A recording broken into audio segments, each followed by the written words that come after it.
जब तक सोनाली का पोस्टमार्टम नहीं हो जाता, उनके बिसरा की टैक्सिकोलॉजी रिपोर्ट नहीं आ जाती, उनके इलेक्ट्रॉनिक गैजेट्स की फॉरेंसिक जांच नहीं होती और शक के घेरे में आए लोगों से पूछताछ नहीं होती, तब तक इस रहस्यमय मौत की सच्चाई सामने नहीं आ पाएगी। टिकटॉक स्टार और बीजेपी लीडर सोनाली फोगट की मौत के मामले में नया ट्विस्ट आ गया है। सोनाली के भाई रिंकू ढाका ने उनकी मौत के सिलसिले में पुलिस को जो तहरीर दी, अगर उसमें लिखे हरफों पर यकीन करें तो सोनाली की मौत कोई मामूली मौत नहीं बल्कि एक बेहद गहरी साजिश का हिस्सा है, जिसमें सोनाली के साथ सालों से चल रहे रेप, ब्लैकमेलिंग और स्लो पॉइजनिंग यानी धीमी जहर की साजिश की दर्दनाक दास्तां छिपी है।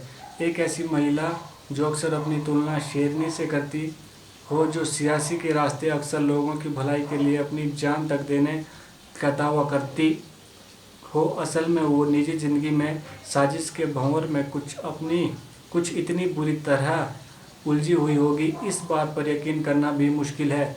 लेकिन सोनाली के भाई रिंकू ढाका की लिखी तहरीर के एक एक हर्फ और एक एक पंक्ति सोनाली की ज़िंदगी में चल रही है ऐसे साजिश का खुलासा करते हैं जिसके बारे में जानकर कोई भी हैरान हो जाएगा। सोनाली के भाई की तहरीर अपने आप में काफ़ी कुछ बयां करती है और इस तहरीर के मुताबिक सोनाली की मौत न सिर्फ एक कत्ल है बल्कि कत्ल के पीछे की साजिश और उसकी मोटिव भी साफ है। सोनाली के भाई ने बताया कि खुद सोनाली के पीए सुधीर सांगवान और उनके दोस्त सुखविंदर ने मिलकर उनकी बहन को साजिश के जाल में फंसाया था।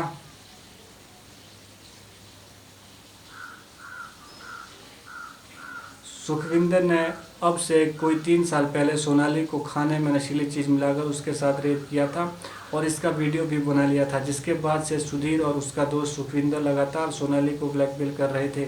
यही दोनों बीच बीच में सोनाली के खाने में जहरीली चीज़ें भी मिला देते थे, जिससे उसकी तबीयत कई बार बिगड़ चुकी थी और आखिरकार इन्हीं दोनों ने मिलकर साजिश के तहत गोवा ले जाकर उसका कत्ल कर दिया। भाई रिंकू ढाका ने कहा है कि सोनाली का गोवा जाने का कोई प्लान नहीं था और ना ही वहाँ कोई शूटिंग ही थी, लेकिन घर वालों को पता चला कि वो अचानक गुरुग्राम से गोवा पहुँच गई है, जहाँ संदिग्ध हालत में आखिरकार उसकी मौत हो गई है।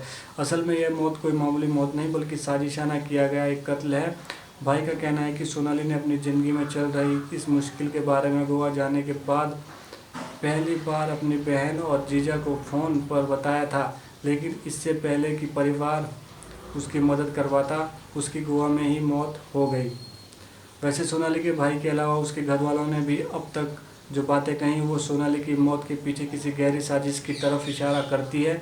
सोनाली की बहन ने कहा है कि सोनाली ने उसे गोवा से व्हाट्सएप कॉल करने की बात कही थी। मौत से पहले फ़ोन पर सोनाली ने शिकायत की थी कि खाना खाने के बाद उसके हाथ पांव ढीले पड़ रहे हैं और उसकी तकलीफ़ हो रही है, लेकिन इससे पहले कि वो इस बारे में कुछ और बता पाती, उस रात सोनाली के कमरे में कोई आ गया और सोनाली ने बातचीत बीच में ही रोक दी। सोनाली के घर वालों की माने तो गोवा में सोनाली के पास ऐसा पहली बार नहीं हुआ बल्कि पिछले कुछ समय से खाना खाने के बाद तकलीफ होने की शिकायत की थी।